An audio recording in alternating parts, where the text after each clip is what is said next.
Thank you so much for coming, and thank you so much, Kristen, and everyone at the library for organizing this wonderful series. It's really an honor to be part of it. I'm here presenting on behalf of myself, my co-editor, Brooks Hefner, and our collaborator, Ruth Tolliver, and our wider team of collaborators, community stakeholders, and descendants who've been working with us on this project, A Miserable Revenge. I'm going to start just by giving you a little background on this novel and its place, and then its place in African-American literary history, and finally our efforts to share it with the world. So, in 2021, Ruth Tolliver, a retired educator and historian, donated her family papers to JMU's Special Collections here in Harrisonburg.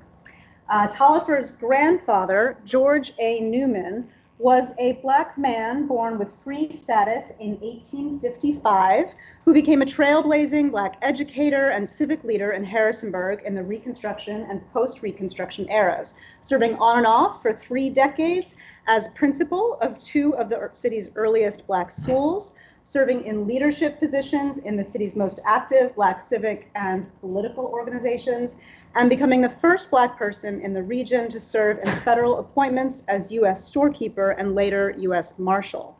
He is also remembered for paying poll taxes for local Black men in response to rising disenfranchisement tactics after the end of Reconstruction. He's left an indelible legacy on the Black community of Harrisonburg, on all of us, and the Shenandoah Valley, and his family home, built by his father-in-law, Ambrose Dallard, in 1875, is now known as the Dallard Newman House, with efforts underway to turn it into a local Black history museum. And Karen Thomas, leading that effort, is here with us tonight. And here's the house. In addition to all of this, Newman was also an aspiring writer, and held within his papers, carefully guarded by his family for over 100 years, was the, and really 150 from the moment of composition, was the 480-page manuscript of an unpublished novel that he wrote between 1876 and 1877, just after he arrived in Harrisonburg and well before the boom in African-American writing that happens in the 1890s. And here you can see the manuscript itself, carefully bound and preserved now in Special Collections. You can just see the size of it, all for, almost 500 handwritten pages. This was one of my students looking at it last spring. Called A Miserable Revenge, a story of life in Virginia, the novel is set in the antebellum era in Winchester and Frederick County, Virginia, the very place that Newman was apprenticed as a child to white landowners before the Civil War. See what the novel looks like here. And I did bring copies if people want to have a look at it after the talk. The novel is a wild ride. It tells the story of a wealthy white mill owner named Joshua Sowers, who harbors a dark secret, and a young white man named William Reed, who is trying to make his way in the world. Full of murderous plots, bewildering secret identities, and a gruesome, grave-robbing revenge story, the novel resolves with the slow reveal of Sowers' miserable revenge, a revenge that had separated William Reed as a child from his true family, and then finally ends with the restoration of Reed to his proper lot in life. I'll try to just explain here, and I'll show you maybe when I get to the character map, you can see just how many characters are in this novel, and I'll try to walk you through a little bit of how complex and fascinating the story is. But I'll say for now, in the novel's romantic conclusion, a small few white villains meet their untimely end, but Sowers and another white male villain are surprisingly forgiven. Almost all of the novel's major characters are subsequently restored to or joined with new loved ones, and the novel ends with more marriages than I can count. Not only that, but the entire cast of characters also decide, and this is my favorite part of the book, that they have grown tired of Virginia and together leave the South for a better future in Boston. Though the novel's Black characters play only a minor role in the plot, and I'll get to this in a second, why this is so interesting, they too make the trip north, and all of the novel's enslaved characters are freed. So there's a kind of happy ending for everyone. As we quickly realized, once the manuscript of this fascinating novel was transcribed, it is a remarkable book for a number of reasons. First, the novel's composition dates between 1876 and 1877 place it among around a dozen known early African-American novels. So really quite early in our history of known published African-American novels. When we tell the history of these novels, we tend to emphasize a small handful of published works that appeared in the 1850s, most written and published in the North, followed by a boom in African-American writing in the 1890s, led by some writers you may have heard of like Charles Chesnutt, Paul Laurence Dunbar, Frances E.W. Harper, and Pauline Hopkins. But we know that other Black writers in other places were producing writing that remained unpublished for a variety of reasons. Indeed, the discovery and publication of Hannah Craft's novel and manuscript, The Bondswoman Narrative, which you can see here with this little squiggly line, was written in the 1850s, but never published, discovered in a kind of family collection or private collection, and then published with great fanfare in 2002.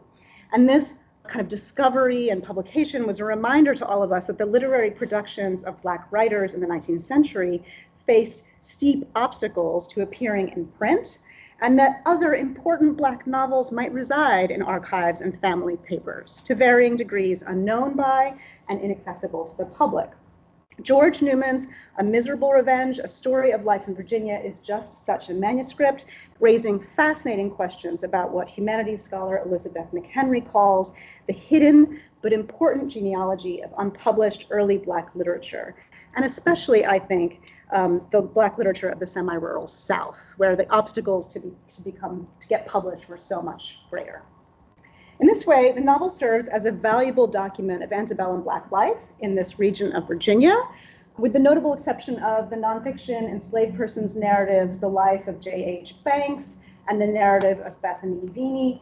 Very few texts have documented the experience of free and enslaved Black people in the Shenandoah Valley, and even fewer have centered Black voices in their depiction of this region. Additionally, although the novel features several Black characters, including a semi-autobiographical character named George, its primary focus on white characters also makes it the earliest known white life novel, which is a designation us literary scholars use to describe Black authored novels featuring primarily white protagonists. Newman's novel, again, precedes other published works in this genre by over a decade. Up until this discovery of his novel, the earliest white life novel that we knew of was Amelia Johnson's Clarence and Corinne from 1890. Novels in this white life genre generally take one of two forms. Either they function as a critique of white society in one way or another, as we see in Dunbar and Chesnutt's work from the 1890s, or they function as attempts by Black authors to gain entry into mainstream popular fiction genres, to reach mainstream white American audiences, as we see in later 20th century novels by Frank Yerby. I'll say more about this in a minute, but I want to note that Newman's novel is ambiguous in this regard. On the one hand, absolutely aligning with popular tropes of mainstream 19th century American romantic fiction and plantation fiction, and therefore maybe seeming to sort of try to be gaining access to that genre, to those readers. But on the other hand, also revealing the hidden villainy of the novel's wealthiest white character, and suggesting that wealth, social status, and racial privilege have little to do with the all-important values of trustworthiness, heroism, and honor. Notably, Newman's novel also demonstrates a familiarity with a broad range of English and American literary works, including works by William Shakespeare, Lord Byron, Benjamin Franklin, and more. He quotes these authors directly in the novel. Indeed, many of the novel's central plot lines, secret and mistaken identities, a poisoning that looks like death, and a cast of minor characters used primarily for humor, are all borrowed directly from Shakespeare, something that Newman's novel subtly acknowledges several times. There's many moments when he's like, it's almost like we're on the stage. All right. But the novel's wild storyline, including its detective character, its use of multiple disguises and secret or mistaken identities, and its Wild West gold rush plot, he gets that in there too, also suggest an interesting affinity with mid to late 19th century popular fiction, especially periodical fiction and dime novels, which became popular in the 1860s. We also know that Newman was reading illustrated serials, which were very popular in this mid to late 19th century period, one of the most popular being Leslie's 19th century illustrated serials, and you can see here a page from one of those serials, which we know that Newman was reading. He quotes from those serials in some of his letters to his brother.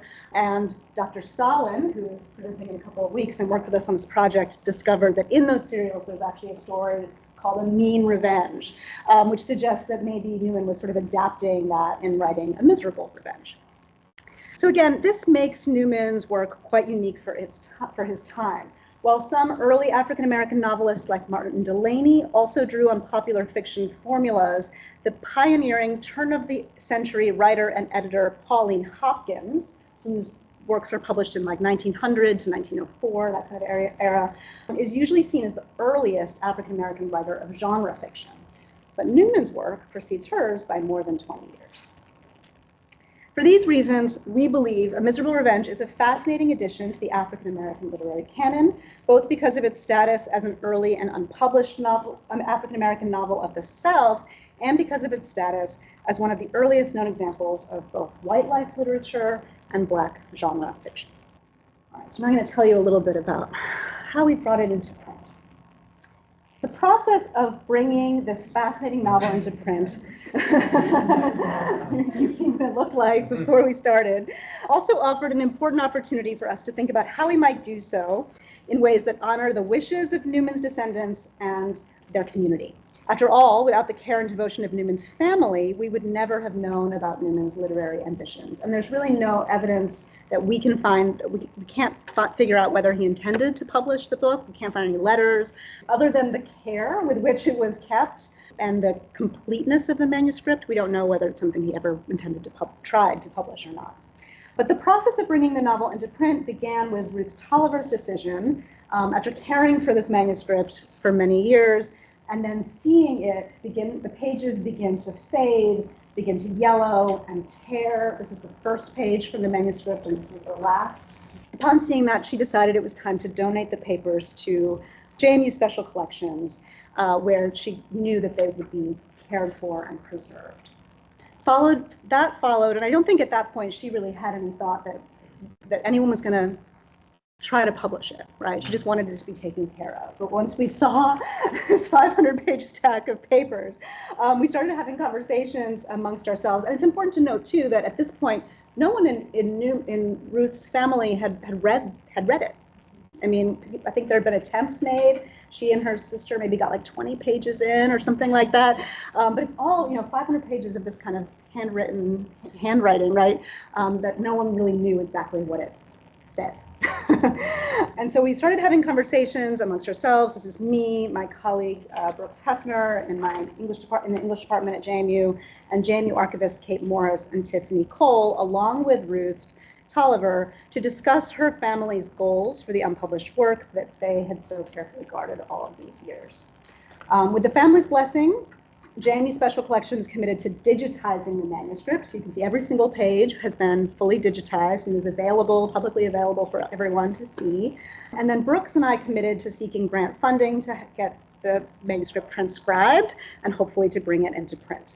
So that project began in earnest with a grant from Virginia Humanities in 2022, which enabled the initial transcription of A Miserable Revenge by our collaborators, who we credited as co-editors on the project, Jesslyn Poole and Evan Sizemore, who were then Master of MA in English students at JMU. They were our graduate students.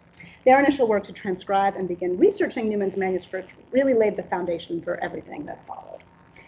Using these digital images that Kate and Tiffany had created, Jesslyn and Evan carefully transcribed Newman's handwritten manuscript, which featured ornate and sometimes difficult to decipher handwriting, missing pages, some very strange punctuation, and in some cases, pages that had been torn or partially destroyed.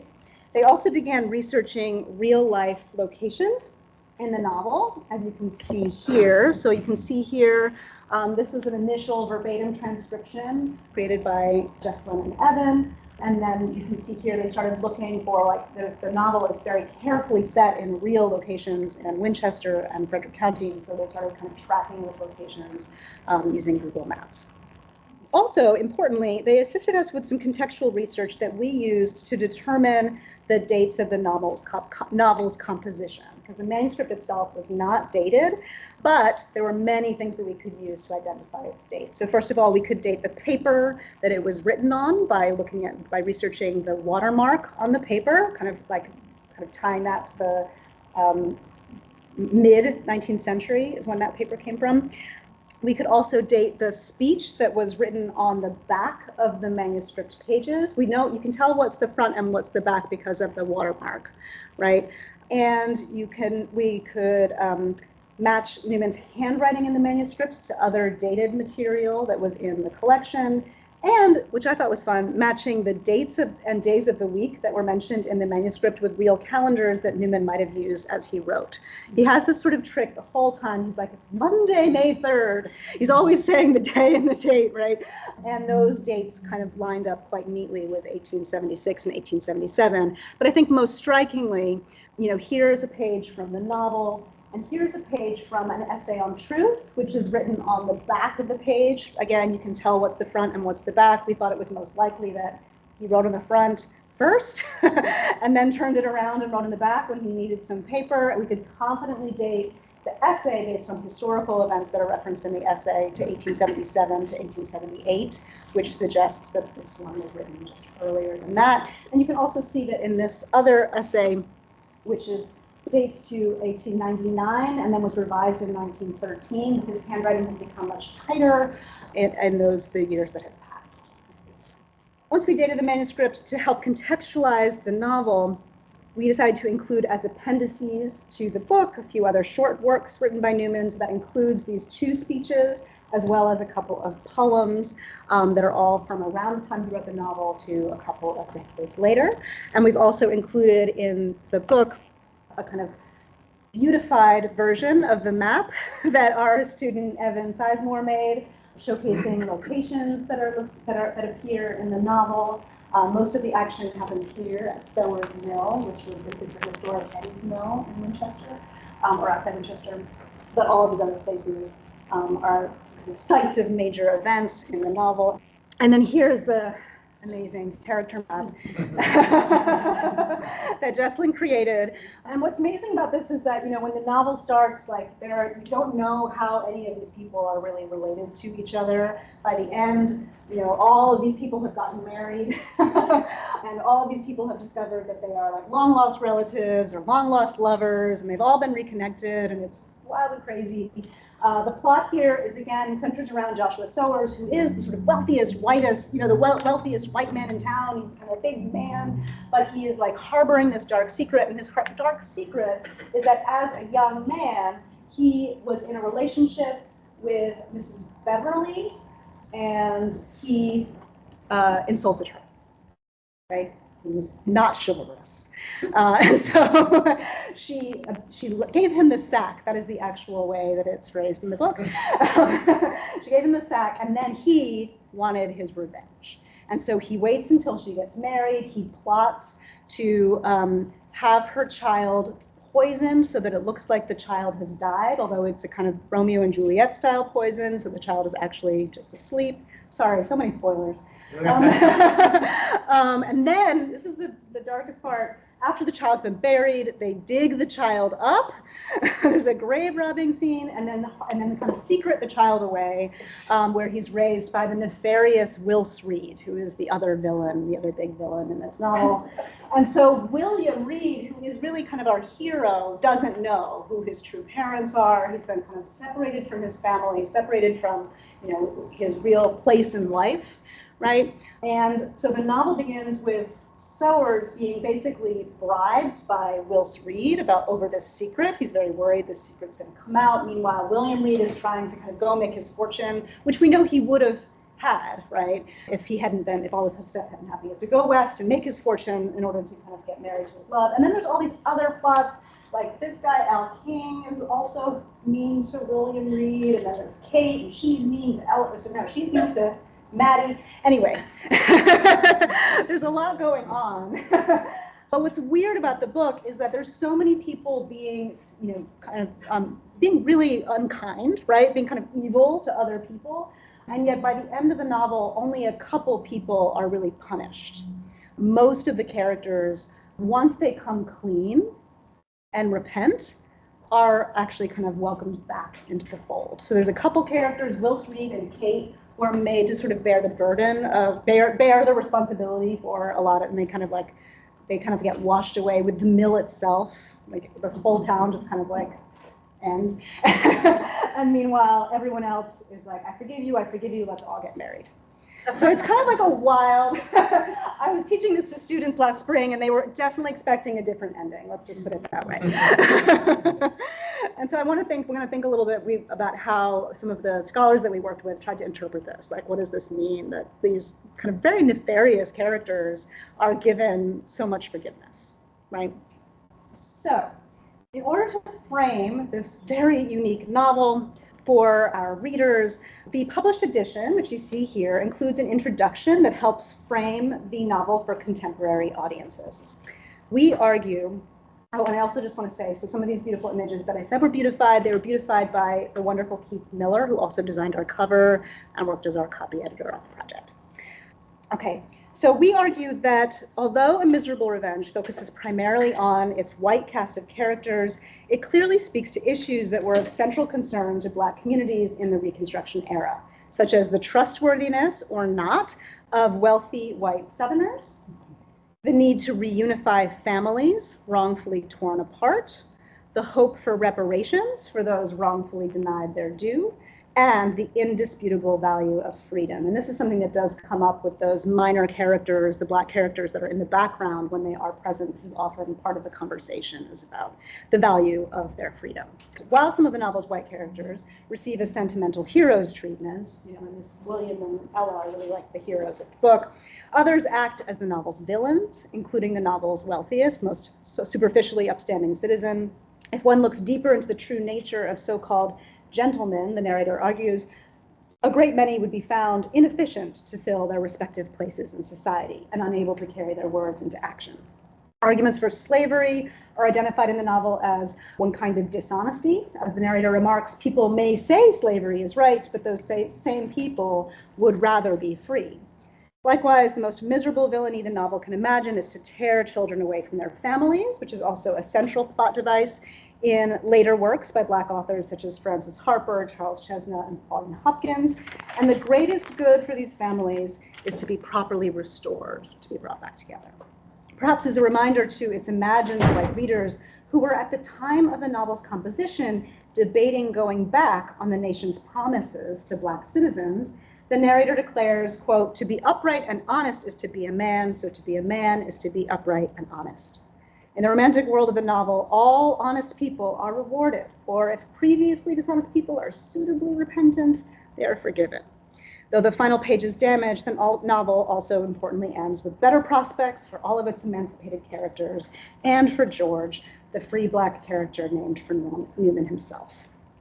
It's notable, however, that despite the novel's clear critique of white American dishonesty embedded in its white life narrative, its depictions and descriptions of enslaved Black and Indigenous Americans do often veer towards stereotype, a narrative practice prevalent in 19th century American literature and not unknown in other examples of early African American fiction. On the one hand, these moments give us some insight into the complex and not always friendly relationships between free and enslaved Black people and their close descendants, as well as between Black and Indigenous Americans.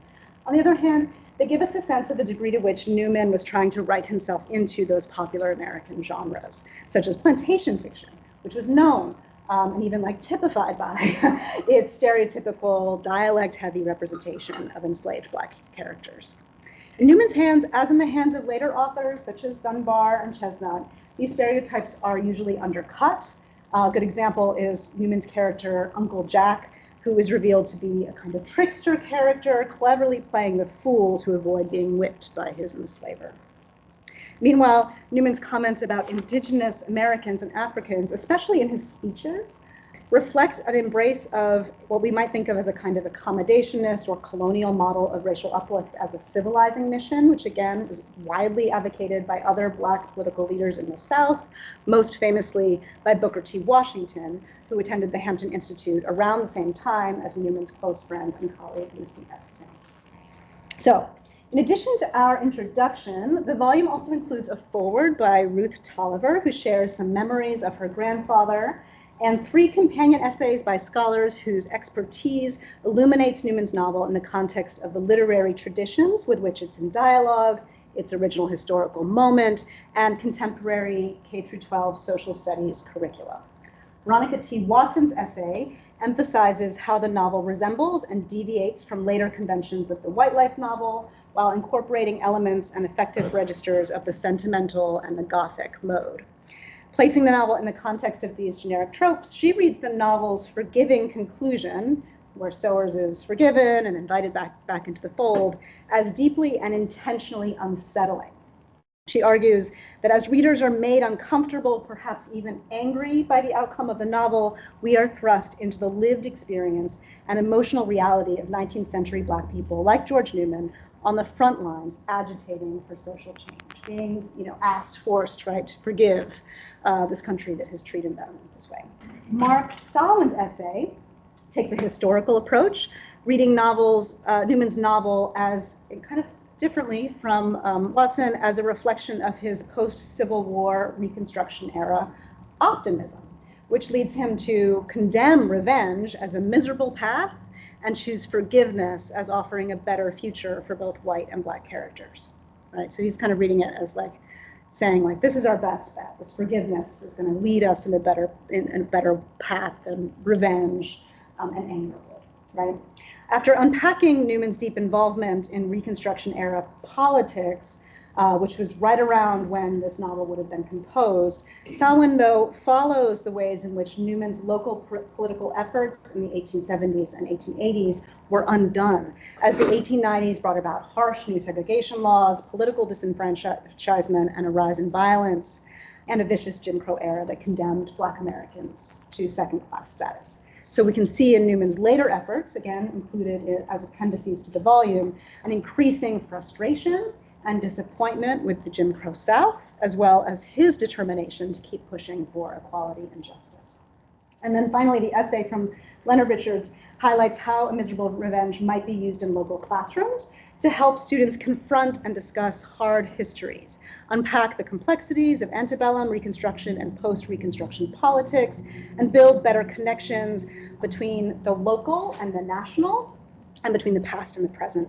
In particular, Richards turns to Newman's shorter works, his essay on truth from 1877, and his poem, The Jim Crow Car of Tennessee from 1891, which Richards argues can be fruitfully compared in the classroom to other published works by Reverend H.M. Turner, Booker T. Washington, W.E.B. Du Bois, and Reverend Walter K. Brooks.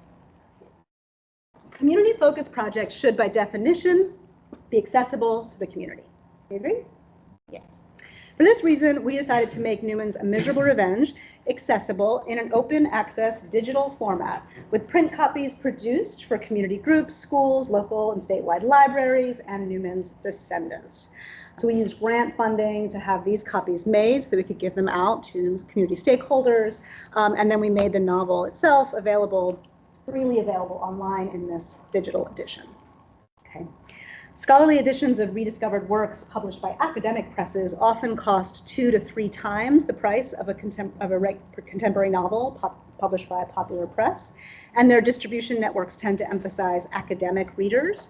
We felt that an open access digital edition would ensure not only that Newman's novel remains free to access for anyone inside or outside the academy, but that it will remain in print in perpetuity. By hosting this edition through JMU libraries, we also hope to enhance growing partnerships between JMU and the Harrisonburg community, where Newman lived and worked and where he wrote A Miserable Revenge. From the standpoint of cultural and local history, the long-delayed publication of a novel like this is always timely, but with the current moment is of particular importance. George Newman arrived in Harrisonburg in 1875 and began work on this novel shortly after his arrival, most likely 1876. That makes 2025 the 150th anniversary of Newman's arrival in Harrisonburg, a sesquicentennial event of profound importance to our community.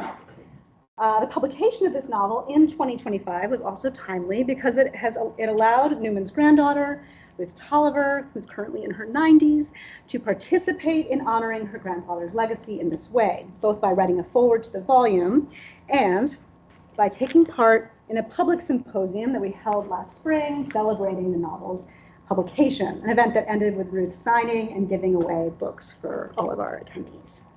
The event also included tours of the Deyerle Newman House and the Newtown Cemetery, where Newman is buried.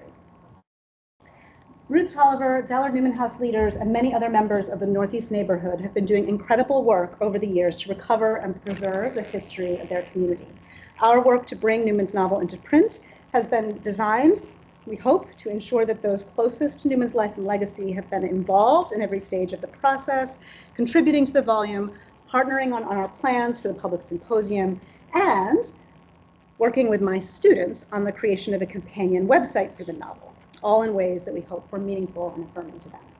So on that note, in addition to inviting our former students to participate in the symposium as panelists, as you can see Evan and Jesslyn there, I also involved a new generation of JMU students in the project by incorporating Newman's novel into an undergraduate class that I taught last spring on local Black literature, focusing on poetry, novels, memoirs, journalism, and journalism that document Black life in Virginia. Students read Thomas Jefferson's Notes on the State of Virginia alongside Jocelyn Nicole Johnson's recent novella, My Monticello, and then studied Virginia-based Black poetry, fiction, graphic novels, and memoirs written from the antebellum period to the present day. And then for their capstone project, which was really the whole second half of the class, they read Newman's novel and worked in groups to write lesson plans, explanatory materials, and digital exhibits that are now published on the novel's companion website, which the students presented at the symposium. And so I can, if we have time, we give you just a very quick tour of the website, which includes access to the book in multiple forms. You can see actually the original manuscript side by side with our transcriptions, our verbatim transcriptions, by going there. You can get access to that electronic edition, which I showed you already. You can order your very own print edition if you want a hard copy at home.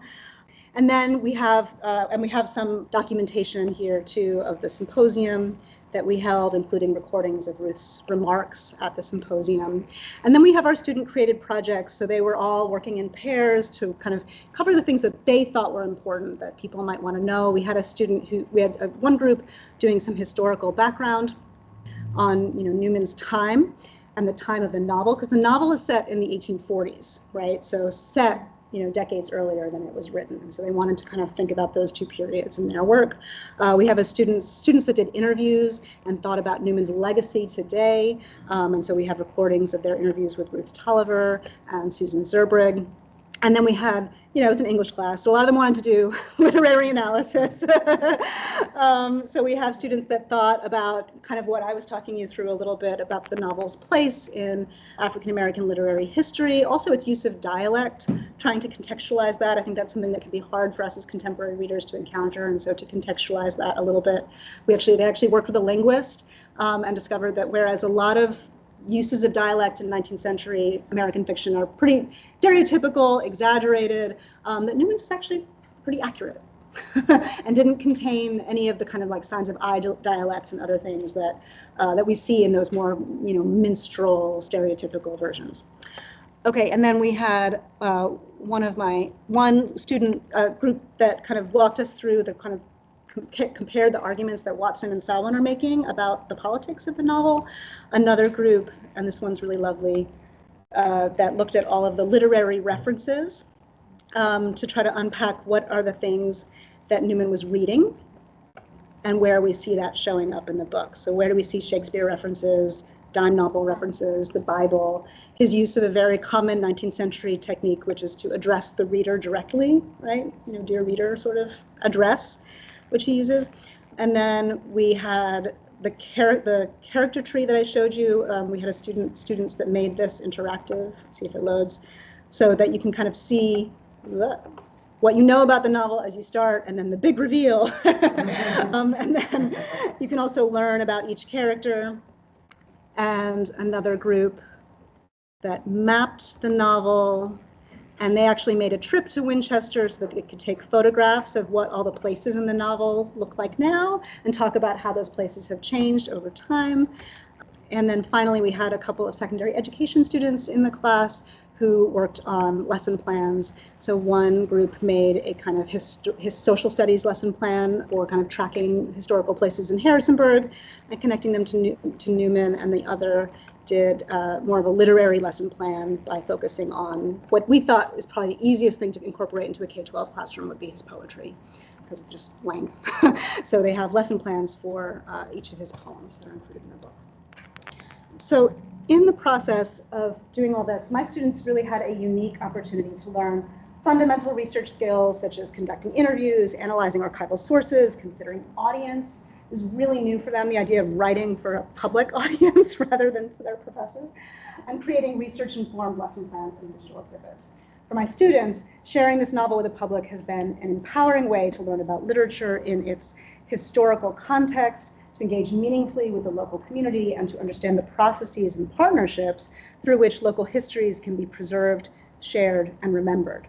And for all of us, publishing Newman's novel here in Harrisonburg has been a reminder that Black literature emanates from and belongs in all kinds of what literary scholar Eric Gardner calls unexpected places. Thank you. What was Newman's educational background? So we don't have firm records, but we know that after the Civil War, he got some education in Winchester. So he was apprenticed. He was born with free status, apprenticed as a child in Winchester, and we know that he got some education there, that was part of the apprenticeship. And then after the Civil War, he went to Washington, D.C. and got some education there. We don't have records exactly of what his education was that I know of, but when he came to Harrisonburg to be principal, he was the most qualified. He was obviously considered qualified to do so. There are periods over his career in Harrisonburg as principal where he actually steps away from the role as more, people with higher qualifications step into the role, and then when those people step away, he comes back. So we can kind of see that we don't think he had as high a qualification as some of the other people that led the schools later, but he certainly had enough. And we can tell just how well read he was from his papers and from his books. Right? Is that why he moved to Harrisonburg for work? Yeah, to be principal of the school. Mm-hmm. Is that where he's buried? Yes, yeah. That stone looked awfully new. When was it bluestone? I think they take good care of it. Do you remember when he died, Karen? I don't know what year. I don't remember. As I said, I'm bad with dates. No, later than that, I think. 44 is how old the stone would be, unless they got a newer one later, but I think it's just been taken good care of. Yeah. Was there any danger or risk for African American authors to be writing at that time about white life in particular? Yeah, I mean, most of the writers that, most of the published writers of that period are writing in urban northern cities where they have a little bit more protection. There is an author named Sutton Griggs who's writing in the South in the 1890s, and he's actually self-publishing his books and traveling around door to door to distribute them, so in a kind of underground circuit.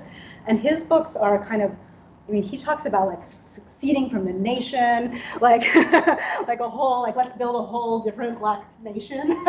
Definitely some danger there, right? But I think that what we see in the sense where I'm talking about, you can see this kind of accommodationist tone in some of Newman's writing. I think that's very typical of, writers, intellectuals, political activists who are writing in the South and who know that their safety and the safety of their community depends on a kind of accommodation of the white people who empower around them. So yeah, I think that we do see, I don't know, in the 1870s, it's a very tumultuous time, and we actually don't see a lot of Black writing coming out in that decade at all, right? By the 1890s, in urban areas, I think there's a little bit more protection, but I think for someone like Newman, it would have been hard, yeah, to publish a book like this at that time. Yes? So when you published the book, you said that there were some pages missing, some stuff that was hard to understand. Did you do any editing to like assist with the narrative, and how did that work? So we did a little editing in terms of just adding punctuation, because he actually doesn't use much punctuation in the book. We thought people might want that. So we did add punctuation as much as we tried to intervene as little as possible, but the goal was still to make it readable, right? And so we tried to explain in our introduction and in our note in the text the choices that we made there. So adding punctuation, if there's missing pages, we just added in brackets like 3 pages missing or something like that. We didn't try to fill in the missing thought. I did create, the saddest part is that it's the most damaged page. We do have a couple missing pages, but the most damaged page is the very last one. I did create this little interactive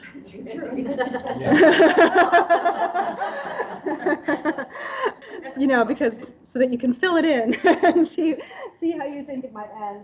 Because it is, and you can kind of see like the George character seems to come back on the last page. That's interesting that he would end the book with that kind of namesake character, but then we don't see exactly what happens to him. At the same time, I think there's enough context clues that we can, kind of figure out, like, all has ended well. The man, he's repented of his evil deeds, but this has been a miserable revenge, so we can kind of get the sense of it. And in many ways, I think there's one place where there's a discussion of selling the mill that is lost. And so you kind of enter back into the novel where they're talking about selling the mill to a new character that we haven't met yet. And so I think we added a little note that in the intervening pages, this seems like this is what's happened. But other than that, it's not much is missing. This might be a whole semester long answer, but why were Black authors writing white life novels? Like, what's the literary background there? Well, we don't know why Newman is doing it exactly, but for most of the writers of the 1890s, so Charles Chesnutt, Paul Laurence Dunbar, both authors who, part of what's happening here in the 1890s is like an attempt to get published, right?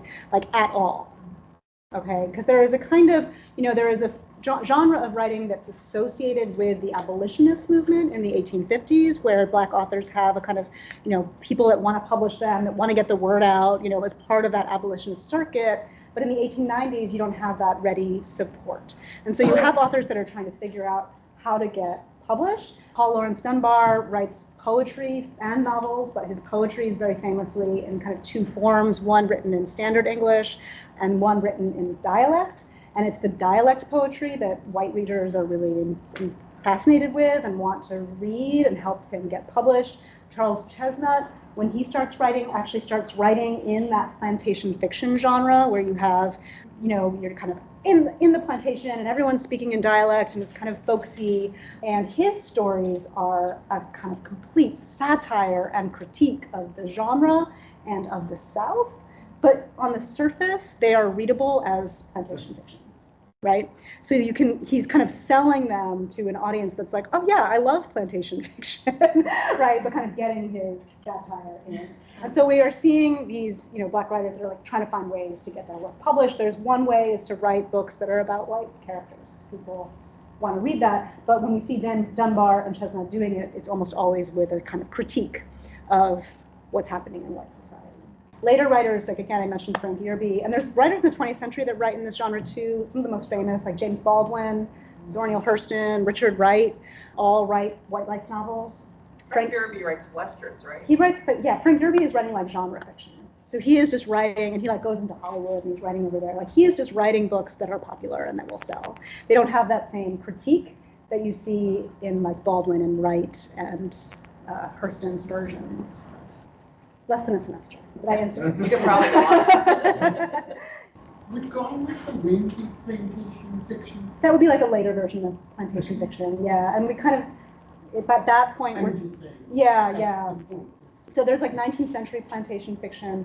By the time we get into the 20th century, okay, now we're thinking a little bit about the lost cause and lost cause mythology, where you have, the South wanting to kind of hold on to a more nostalgic version of American history where the South is the hero and where they were fighting a noble cause. It's a kind of a romantic rewriting of the Civil War. And so Gone with the Wind fits into that genre, which is a sort of romantic, nostalgic recovery of the plantation fiction genre to set the South up as like the noble, the lost cause. I think that was. And local, I mean, historians here at JMU in the 1920s were like all about lost cause mythology. They were central in kind of spreading and telling that myth of the South, right? And making the South feel better about itself, right? And holding up, the Confederacy as the hero. So Solomon, I mean, definitely read Mark Solomon's chapter in this book. He's gone through the newspapers and found some incredible research on Newman's early life here in Harrisonburg. Interestingly, what we find is that Newman is often referenced in the white press. So he seems to be a figure that, the white powers that be have decided is a sort of safe representative of the Black community in some ways. And I think you can see him having a kind of a position, as a representative voice, but that also maybe gives us a sense of why he might be saying some of those more accommodationist things. But his role is very delicate, right, and could be lost at any moment because, does that make sense? So that makes me think, who is he writing this book for? If he actually published it shortly after he finished it, who is he hoping would read it? Who is his audience? He didn't publish it. I know, I'm saying if he published it shortly after. We don't know. It'd be interesting. I know. I mean, the other things that are in his poems, his speeches, we know he gave his speeches to public audiences, so he's doing lots of writing that is for audiences, but we just have no record of him trying to get the book published. He was also, I think it's worth noting, 20 years old when he wrote this book. Oh.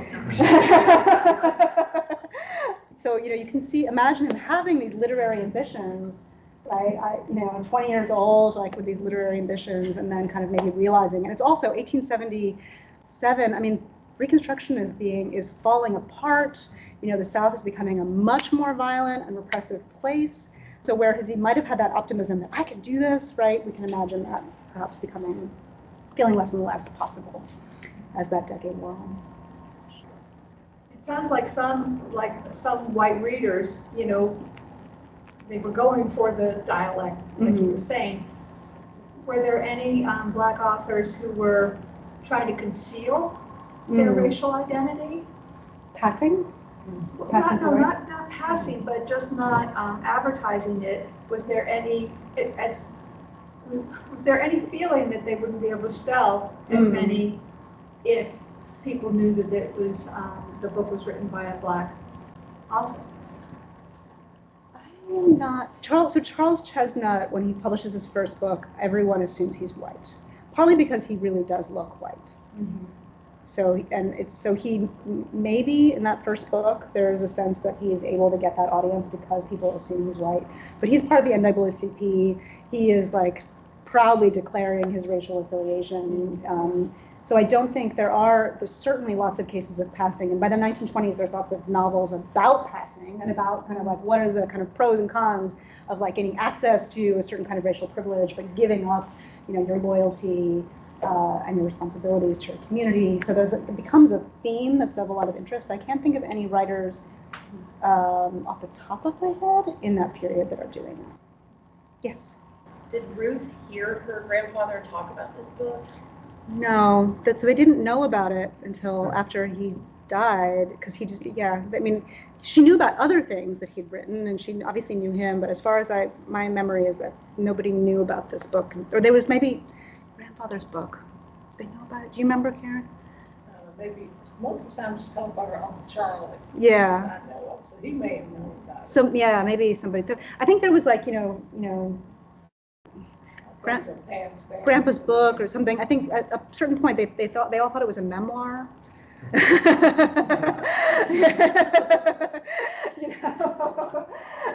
Well, because there's a character named George, and he shows up right in the first page, right? And so you're like, oh, George, it must be a memoir, but I don't know. So we don't. He never talked about it. Certainly not about its contents, and not about what he planned to do with it. How accurately is he depicting like the brutality of slavery in that book, and how freely would a person like him feel to write in that time period when you think that there would be some concern about Yeah. drawing too much attention to himself in the wrong way. Well, that might be why he didn't publish it. So, I mean, other people did publish it, But he's not, I mean, this is several things that are surprising about the book as we were transcribing it, right? First of all, I think we all assumed it would be about Black characters because all of the other writing in prior to the 1890s that is by Black authors is about Black characters. So it's surprising that he chooses to write mostly about white characters.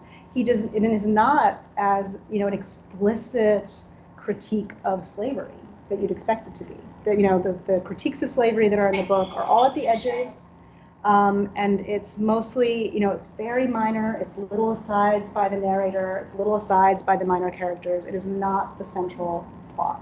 So that might be indications of the sort of, and we see this in Booker T. Washington's writing at the same time. He's sort of saying, oh, slavery wasn't so bad.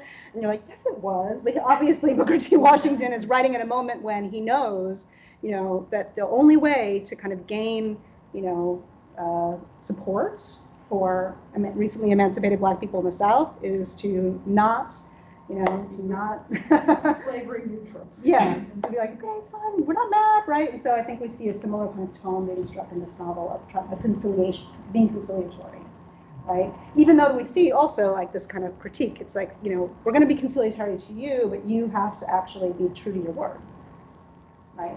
And so the dishonest white characters are really the heart of the book. Can we trust you? Might be one way of thinking about what's happening in the novel. Did you like the book? I mean, if you're just reading a novel, is it a decent book, or is it just you appreciated the history and the? I again call it a wild ride. I mean, it is like it's written by a 20-year-old young man, right? And so there is a kind of, he's a new writer, I guess you might say. So there's not an enormous amount of character depth. Let's put it that way. And yet at the same time, like the kind of complexity of the plot. There are so many things that get set up, and then they all come together, and it's 500 pages, and he does not have a computer, right?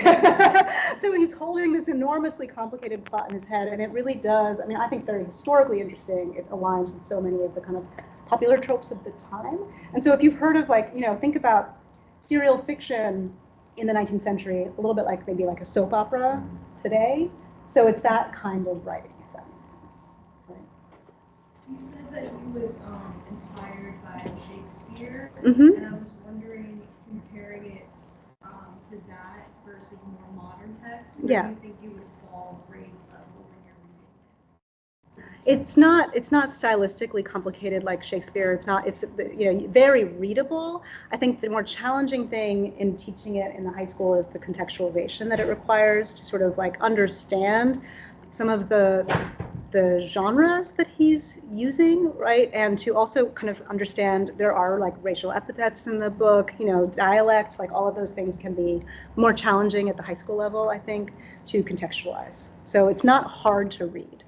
It's actually, it's a really fun read, except for if I were editing, like there's a kind of 50-page bit in the middle where you're like, get on with it. But maybe if he'd done one more edit, there's a bit of a slog, right? But then it's like, wow, at the end, because there's also a detective who disguises himself as an Irish man. There are some anti-Irish stereotypes going on.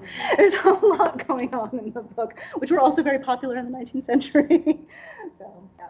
So it's not kind of the stereotypes and stuff like that are harder you have to contextualize that for a young audience. Yeah. Do you know anything about his religious commitments, and does faith inform the forgiveness element? Yeah, I think so. I mean, he was a devout Christian, read the Bible every day. And so I think that is part of it. The forgiveness piece certainly seems to be a piece. And there's lots of Bible quotes. I think the students even have a whole thing on that. I think the Bible and Shakespeare probably compete with each other as the most often cited source. As they do in many writings. As they do in many writings. It is a question whenever you're doing posthumous publishing, right? Of like, are you honoring the author's wishes? And in this case, all we know is that we're honoring his family's wishes. Yes. Yeah. And he had other things published, so. Yeah, he did. He wasn't publishing a verse. Right. Exactly. Yes. When you were looking through the manuscript, were there any notations or edits that he was doing? Was there evidence that he was going back and rereading it and saying, oh, no, that didn't work out, let me change that? Or is it a one-shot conscious stream? Very little, which is, again, like, that's what makes it so impressive, that all of the plot lines, because there's so much Dear Reader. So like in the very first pages, he's like, Dear Reader, just you wait till you find out about, this character. Just you wait. You don't know what's happening yet. And then in like page 400, it all happens.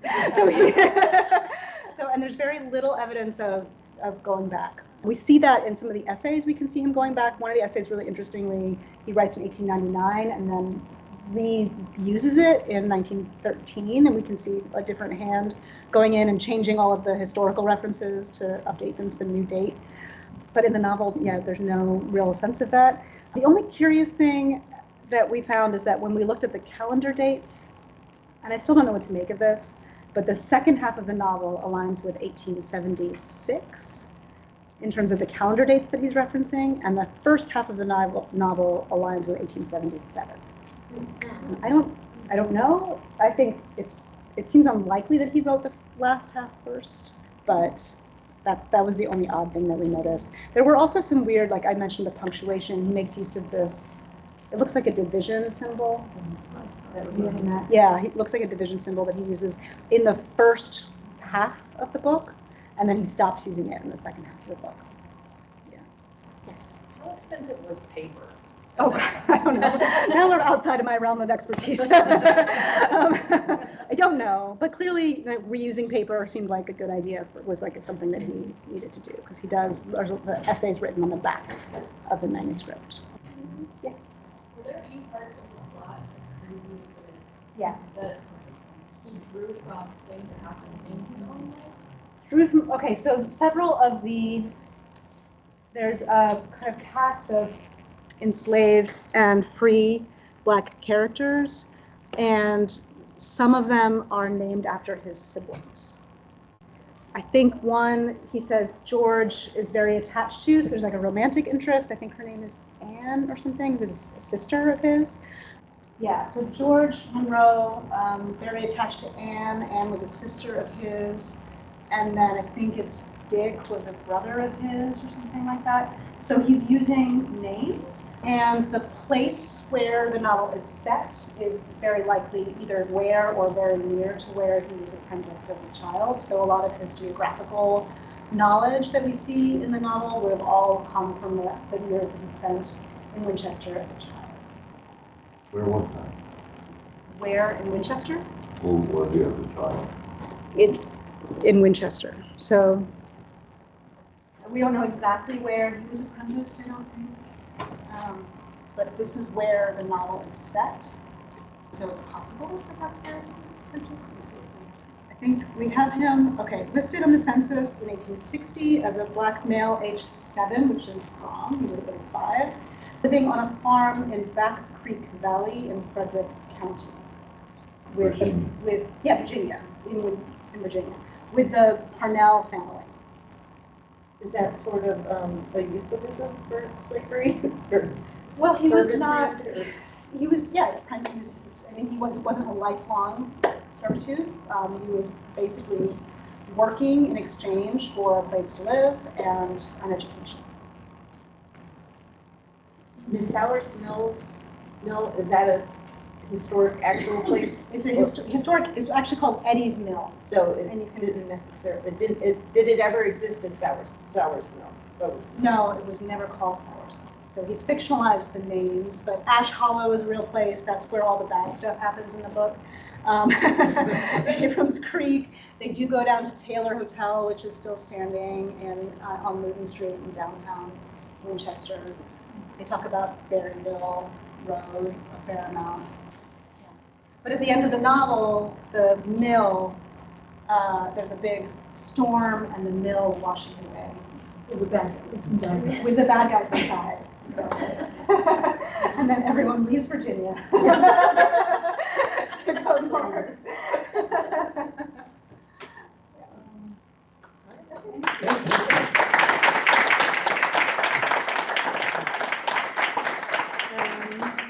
Thank you so much.